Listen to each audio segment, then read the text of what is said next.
When you see around the globe the maldistribution of wealth, the desperate plight of millions of people in underdeveloped countries, when you see so few haves and so many have-nots, when you see the greed and the concentration of power within, did you ever have a moment of doubt about capitalism and whether greed's a good idea to run on? Well, first of all, tell me, is there some society you know that doesn't run on greed? You think Russia doesn't run on greed? You think China doesn't run on greed? What is greed? Of course, none of us are greedy. It's only the other fellow who's greedy. The world runs on individuals pursuing their separate interests. The great achievements of civilization have not come from government bureaus. Einstein didn't construct his theory under order from a bureaucrat. Henry Ford didn't revolutionize the automobile industry that way.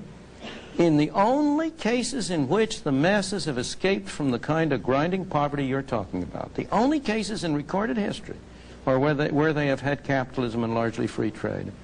If you want to know where the masses are worst off, it's exactly in the kinds of societies that depart from that.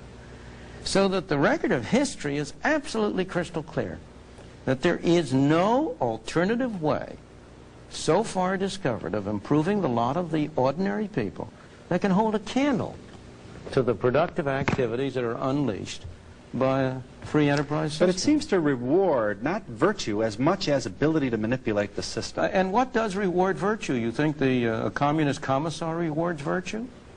You think a Hitler rewards virtue? You think, excuse me, if you'll pardon me, do you think American presidents reward virtue? Do they choose their appointees on the basis of the virtue of the people appointed or on the basis of their political clout? Is it really true that political self-interest is nobler somehow than economic self-interest? You know, I think you're taking a lot of things for granted. And just tell me where in the world you find these angels who are going to organize society for us. Well, I don't even trust you to do that.